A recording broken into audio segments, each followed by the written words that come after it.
Continuando aqui, pessoal, então estávamos falando sobre a esfera celeste e sobre o movimento aparente da esfera celeste e de todos os astros celestes vistos da Terra, né? Movimento diário aparente. Agora a gente vai prosseguir para o movimento diário do Sol e depois para o movimento anual do Sol, ambos vistos da Terra, né? Então, o movimento diário do Sol. O Sol nasce aqui, próximo da região do leste, tá? Próximo do ponto leste. Aqui é uma imagem do movimento diário do Sol no início do inverno. É mais interessante a gente fazer essa imagem no início do inverno, porque o Sol faz o percurso mais curtinho no céu, visível no inverno. Então dá para a gente fazer um registro bem interessante assim. O Sol nasce aqui próximo da região do leste. Aí ele vai subindo, 6 da manhã, 7, 8, 9, 10 da manhã, enfim. Quando está perto do meio-dia, ele está aqui no ponto mais alto visível do céu. Isso é uma foto panorâmica, né? Várias fotos, aliás. Depois 1, 2 da tarde, 3, 4. Quando chega ali perto das 6 da tarde, ele está se pondo ali próximo do oeste. Reparem que eu estou sempre falando próximo do leste, próximo do oeste, porque não é todo dia que o Sol nasce exatamente no ponto cardial leste e se põe no ponto cardial oeste, tá? Ele só faz isso de vez em quando. Bom, então, diurnamente, o Sol nasce e se põe fazendo um movimento mais ou menos assim, tá? De uma forma representativa, a gente pode dizer que, para um observador aqui, olhando para a esfera celeste, tá? De novo, aquela representação da esfera celeste, só que agora com o céu não visível aqui embaixo e o céu visível aqui em cima. Então, pela manhã, o Sol nasce aqui próximo do leste, aí ele vai subindo, 9, 10 da manhã. Quando chega próximo do meio-dia, ele está num ponto mais alto da trajetória dele. Depois da tarde ele vai se pondo, 3 da tarde, e por volta das 5, 6, 7 da tarde, vem o ocaso, que é o pôr do Sol. E aí ele se esconde no horizonte, vai para o céu não visível, e aí ele volta no dia seguinte aqui para o céu visível. Agora, reparem o seguinte, nessa primeira representação, esse slide aqui é emprestado do professor Roberto Bosco, que foi meu professor. E se você observar do jeito que ele desenhou, o Sol não passa aqui no zênite, né? O Sol não nasce e passa aqui no zênite e se põe no oeste. Ele está subindo inclinado aqui, bastante inclinado, passando lá do lado e descendo aqui para o oeste, né? Por isso é importante a gente olhar com cuidado para o movimento diurno aparente do Sol e relativizar de que ponto do planeta o observador está olhando para o Sol e para o céu, né? Dependendo do ponto que você olha para o movimento do Sol, dependendo de que cidade você está, que bairro, que país que você está, o Sol vai passar aqui no zênite meio-dia. Vai subir aqui, passar no zênite e se pôr no oeste. Dependendo do lugar que você está, ele vai subir assim de lado, passar aqui na lateral e se pôr, tá? Vamos tentar entender isso bem bonitinho nos próximos slides, né? Quando é meia-noite, o Sol está aqui no céu não visível, abaixo do horizonte, né? A gente não consegue enxergar. A pergunta que já me fizeram em sala de aula nos anos passados, se essa representação aqui indica que a Terra é plana. Tá? Ah, essa representação assim, então no modelo aristotélico ptolomaico, eles consideravam a Terra plana? Não. Só que é só a representação do ponto de vista do observador. O observador pequenininho, perto do tamanho do planeta, se você estiver lá no campus e olhar para longe assim, você tem um limite que você vê para leste, um limite que você vê para oeste, um limite para norte, um limite para sul, de tal forma que a gente representa esse limite como um plano do horizonte. Tá? Mas é só o limite do ponto de vista do bichinho aqui pequenininho. Deixei alguns materiais também como material complementar lá no Moodle para discutir essa questão, tá? Então, reparem o movimento diurno aparente do Sol em várias cidades diferentes. Eu peguei aqui alguns exemplos de cidades em diferentes latitudes. Então, por exemplo, São Paulo está numa latitude 23,5 graus ao sul, que é negativo. Brasília está menos 15 graus ao sul. Buenos Aires, 35 graus ao sul. Nova York, 40 graus ao norte, positivo. Cidade do México, 35 graus ao norte, e Quito, no Equador, 0 graus. Se a gente olha para o globo, vou abrir aqui o mapa para facilitar. Deixa eu abrir aqui. Se a gente olha para o globo, aqui, por exemplo, está a cidade de São Paulo, com várias marcações minhas aqui, que não interessa. Se eu vou tirando o zoom, né, vou olhando de mais longe, vejo aqui Guarulhos, Jundiaí, Sorocaba, Santos, enfim. E se eu vou tirando mais o zoom aqui, eu já começo a ver outros estados. Então aparece aqui Belo Horizonte, Rio de Janeiro, cidades de outros estados, né? E quanto mais eu vou tirando o zoom, uma hora começa a aparecer aqui, vocês devem ter visto, algumas linhas, que são as linhas de latitude, né? Então aqui está a linha do Equador, que é latitude 0. Quanto mais para baixo eu venho, mais eu vou tendo latitude até chegar em 90 graus ao sul, que seria aqui na Antártica. E se eu vou para o norte, eu vou ter 90 graus ao norte, que é aqui no Polo Norte. Então o que acontece? Dependendo da cidade que a gente está, a gente vai estar com determinada inclinação com relação ao planeta, né?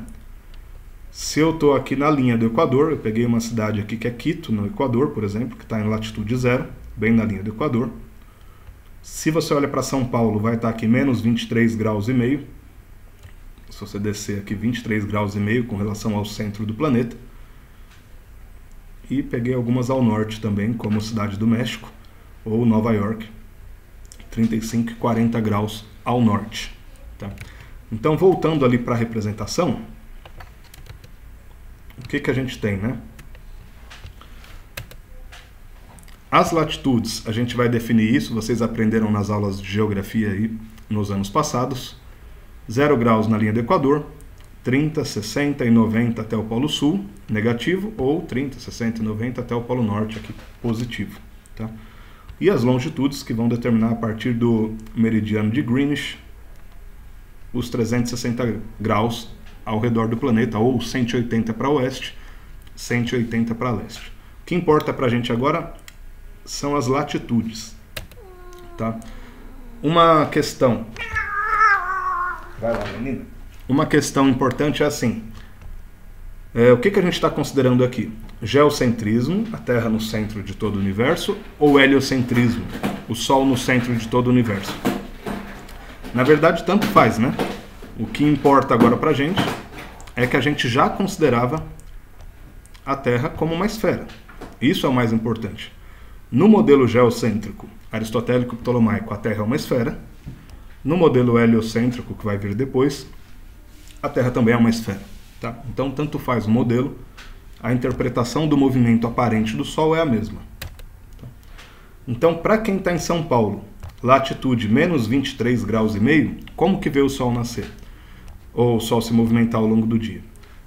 Tem um determinado dia do ano que ele nasce aqui no leste, aí ele sobe, passa aqui meio-dia, mais ou menos nessa região, e depois se põe no oeste de tardezinho. Só que reparem nessa inclinação. Ele não sobe na vertical, ele sobe um pouco inclinado para a esquerda aqui. E inclinado quanto? 23 graus e meio. Tá? Então o que vai determinar? Reparem, parece uma coincidência, né? Ah, a latitude de São Paulo é 23 graus e meio ao sul, então coincidiu do Sol se deslocar inclinado aqui 23 graus com relação à vertical? Não, não é uma coincidência. A latitude é definida assim, né? A gente definiu a latitude com base no movimento do Sol aparente no céu. Tá? Então, por exemplo, a gente teve um projeto ano passado, no início da pandemia, que era a imagem de astronomia do dia. E tem uma imagem que eu gostaria de mostrar para vocês, de fotos que foram feitas aqui de São Paulo. Tá? Essa imagem aqui de 2 de maio de 2020. Deixa eu ver se ela abre maior. Aqui. Essa imagem eu fiz da janela do apartamento que eu morava no ano passado. Então eu tirei uma foto do Sol quando ele tinha acabado de nascer. E depois eu fui tirando foto do Sol a cada meia hora, 15 minutos. Então eu tirei uma foto 6h57 da manhã, depois uma 7h04, depois 7h14, 7h23, 7h34, 7h46, 8h02. 1 hora mais ou menos, 1h05, com 7 registros. E aí quando eu sobrepus, coloquei uma foto dessa na frente da outra, você tem esse movimento aqui. Então o Sol nasce aqui em São Paulo e sobe com uma inclinação de 23,5 graus com relação à vertical, tá? Então isso vocês podem fazer da casa de vocês em qualquer momento e vocês vão notar isso aqui, que o Sol, para quem está em São Paulo, sobe com essa inclinação de 23,5 graus. Esse é o movimento diurno aparente do Sol. Para quem está em Brasília, Brasília está numa latitude menos 15 graus, então o Sol sobe um pouco mais vertical do que em São Paulo, 15 graus aqui para a esquerda. Para quem está em Buenos Aires, latitude menos 35, o Sol já passa bem mais inclinado. Passa mais distante do zênite, né? Então repare que lá vai ser uma cidade mais fria, porque o Sol, a luz solar não vai incidir verticalmente sobre o solo, vai sempre passar mais lateral, tá? Quito, no Equador.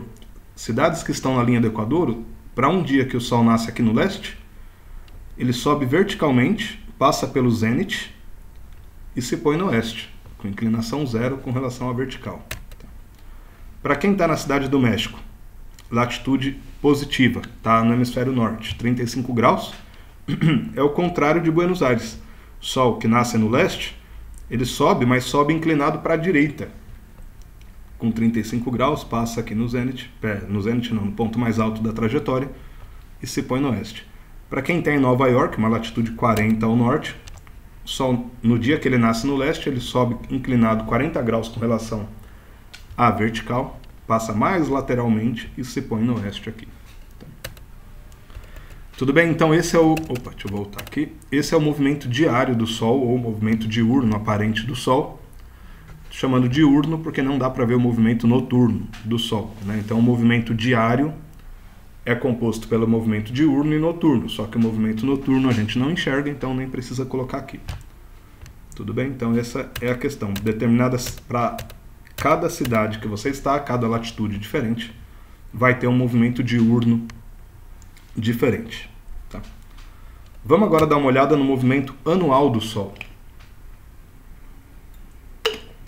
Então, ao longo do ano, no decorrer do ano, né? Se a gente olha de janeiro até dezembro, o Sol vai fazendo um movimento também. Todos os dias ele faz aquele movimento diário, beleza, a gente já aprendeu, mas também vai tendo um movimento anual, conforme vão passando os meses, ou os dias, né? Então, por exemplo, aqui em um determinado dia, o Sol nasce no leste, exatamente no ponto leste, às 6 da manhã, 7, 8, 9, 10, 11, meio-dia ele passa lá no alto, depois ele se põe aqui no oeste, por volta das 6 da tarde. Se a gente observa num dia seguinte, isso vocês podem fazer da casa de vocês, se tiver uma árvore, um poste, um prédio, alguma coisa que identifica assim, o Sol nasce ali no leste, em duas datas específicas, que ele nasce exatamente no leste.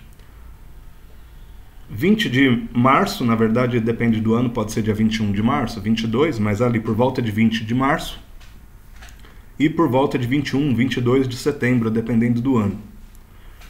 Esses 2 dias são o início do outono para a gente e o início da primavera. Então, exatamente no dia que começa o outono, no dia que começa a primavera, o Sol nasce exatamente no leste e se põe exatamente no oeste. E nos outros dias do ano? Bom, em dezembro, por exemplo, quando começa o verão, 21, 22 de dezembro, dependendo do ano, o Sol nasce aqui mais perto do sul, faz uma volta um pouco maior, passa mais perto do zênite e se põe aqui também mais para o lado sul com relação ao oeste.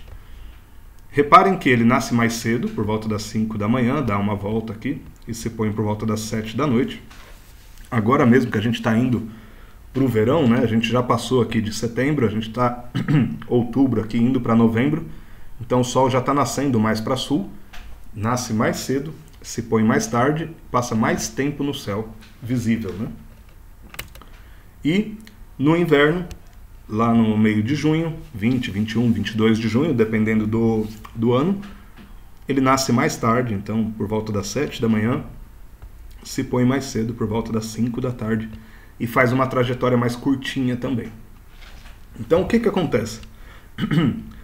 20, 21 de junho é o limite que o Sol nasce mais para a esquerda, sentido norte. 21, 22 de dezembro é o limite que ele nasce mais para a direita, sentido sul. Então de junho até dezembro ele vai nascendo cada dia um pouco mais à direita. Quando é setembro ele nasce no leste, depois ele vem aqui até chegar em dezembro. E de dezembro até junho ele vai nascendo cada dia um pouco mais para a esquerda, até chegar em junho aqui de novo. Então esse é o movimento anual aparente do Sol.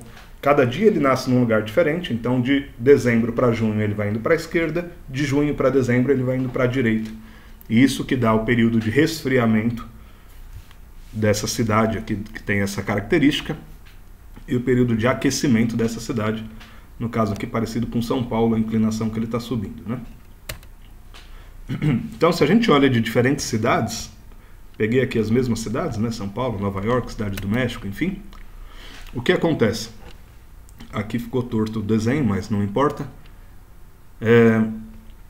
Em dezembro a gente já viu que o Sol nasce aqui mais para a direita, dá uma volta maior, perto do zênite, passando perto do zênite aqui. Depois, na primavera e no outono, quando começa a primavera e o outono, ele passa um pouco no meio, nascendo em leste e se pondo em oeste. E essa imagem ficou toda torta, está me incomodando. E no inverno ele faz a trajetória mais curtinha aqui, que é isso aqui que a gente viu nessa imagem. Tá? Agora, se a gente olha para outras cidades, então, por exemplo, Brasília. Brasília a gente viu que a inclinação era menos 15. Então, em dezembro o Sol faz essa trajetória aqui, em junho faz essa, e em setembro e março faz essa aqui. Ou seja, de dezembro até junho, ele passa por essa faixa aqui do céu, ó, que é uma faixa bem alta, né? Ele vai para um lado e para o outro do zênite. Coisa que em São Paulo não ia, tá? Que aqui a imagem ficou torta, mas aqui ele só passa no zênite em dezembro. Todo o restante do ano ele está para o lado esquerdo aqui do zênite, para o lado norte. Tá? Já em Brasília não, ele acaba passando mais para um lado e para o outro do zênite. Então é uma cidade mais quente também, porque tem mais incidência do Sol na região central do céu, perto do zênite.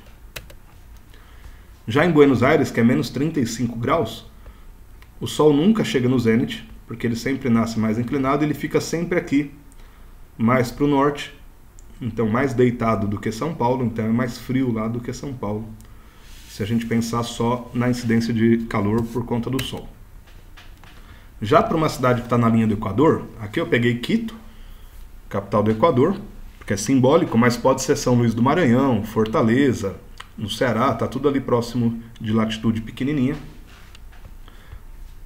O Sol vai passar o ano todo aqui em volta do zênite.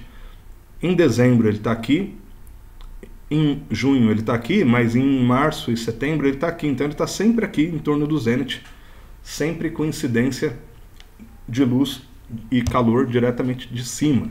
Então são cidades geralmente mais quentes. E em Nova York, o Sol se movimenta para a direita com relação a leste-oeste, então ele vai sempre estar voltado aqui para o lado do sul, tá? E iluminando mais deitado também. Tá? Bom, resumindo, a gente tem o Sol no solstício. No caso aqui, essa imagem é do Rio Grande do Sul, do Instituto de Física da Federal do Rio Grande do Sul. Rio Grande do Sul está numa latitude de 25, 26 graus ao sul. A gata tá danada hoje. Se a gente olha aqui para o Sol no solstício, quando começa o verão, a gente chama de solstício de dezembro ou solstício de verão, que é o máximo que o Sol se desloca aqui, nascendo perto do sul, e é onde ele passa mais tempo visível no céu. Então é o solstício de dezembro ou solstício de verão. Já em junho, que ele faz a voltinha mais curta aqui, a gente tem o solstício de inverno ou solstício de junho, que é o limite de movimento do Sol aqui perto do norte. época de inverno aqui no hemisfério sul, né? E os equinócios de março e de setembro, ou equinócios de outono e de primavera, tá? Que é quando ele está no meio do caminho. Equinócio vem disso, né? De metade do caminho, metade da incidência de luz. Tudo bem? Então, o movimento anual aparente do Sol vai definir o quê? Solstício de verão, dia claro mais longo, ou a parte diurna mais longa, e o solstício de inverno, que é a noite mais longa, tá? A parte noturna do dia mais longa. Vai definir também os equinócios de primavera e outono, que são dias e noites com igual duração. Então dura 6 horas o dia, 6 horas a noite. Aliás, 12 horas o dia, 12 horas a noite, né? E também vai definir o ano solar. Então, quando a gente fala assim, passou um ano, significa o quê? Que o Sol nasceu num ponto, a gente começou a contar. Depois ele foi nascendo em outros pontos, quando ele nasce de novo, naquela mesma posição, passou um ano, que equivale a 365,242199 dias, ou 365 dias, 5 horas, 48 minutos e 46 segundos. Tá? Bom, por enquanto é isso. Tá? Então, bons estudos aí, até semana que vem. Não deixem de fazer a atividade da semana que está lá no Moodle. Tá? Até mais.